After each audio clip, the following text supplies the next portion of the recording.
आता पाहूयात metro superfast.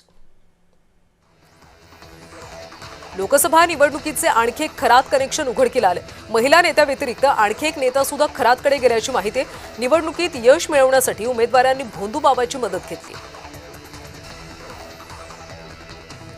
Ekvira आईच्या मानाच्या पालखीचा पहिला मान यंदा कल्याण कोळीवाड्याला मिळाला। चैत्र उत्सवासाठी वाजत गाजत एकविरा आईची पालखी निघाली।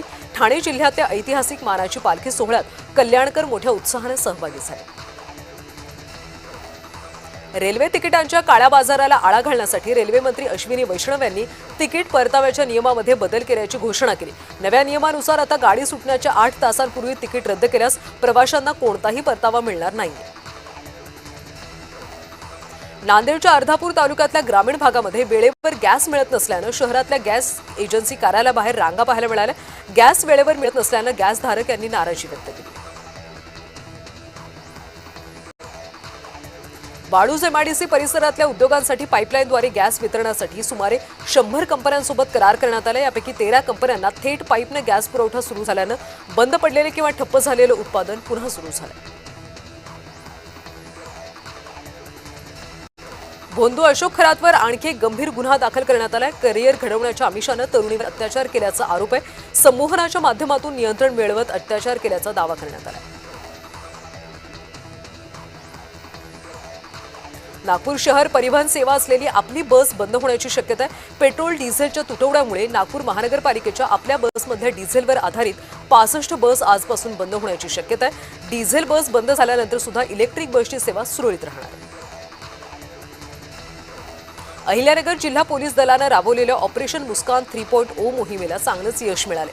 या मोहिमेअंतर्गत 454 बेपत्ता व्यक्तींचा शोध घेण्यात आला।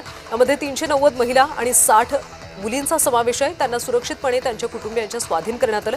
सोशल मीडिया आणि आधुनिक इलेक्ट्रॉनिक संसाधनाच्या वापरामुळे हे यश मिळाल्याचं जिल्हा पोलीस अधीक्षक सोमनाथ घारगे यांनी सांगितलं। महाराष्ट्र राज्याच्या ग्रामविकास आणि पंचायत राज विभागाच्या उमेद अभियानामार्फत महालक्ष्मी सरस 2026 या प्रदर्शनाचं आयोजन करण्यात आलं। वाशी इथल्या सिडको एक्झिबिशन सेंटरमध्ये पुढचे 10 दिवस हे प्रदर्शन सुरू राहणार आहे। गेल्या आठवड्यातल्या गारपिटीनंतर आता उन्हाची तीव्रता वाढली। संभाजीनगरमध्ये 33 अंशांवर स्थिरावलेला पारा आता 37 अंशांवर पोहोचला। हवामान विभागाच्या अंदाजानुसार मार्च अखेरपर्यंत तापमान 40 अंशांपर्यंत जाण्याची शक्यता आहे। या बदलत्या वातावरणामुळे आरोग्याची काळजी घेण्याचं आवाहन प्रशासनाने केलं। नागपूर शहरातल्या 104 वर्ष प्राचीन श्री पोतारेश्वर राम मंदिर इथं राम जन्मोत्सवाची लगबग सुरू झाली। यंदा मंदिराला तब्बल 15,000 नारळांची आकर्षक सजावट करण्यात आली। विशेष म्हणजे 25 दिवसांच्या अथक परिश्रमानंतर 25 सेवादार युवकांनी मंदिराचं प्रवेशद्वार, सभामंडप आणि खांब यांना नारळांनी सजवले।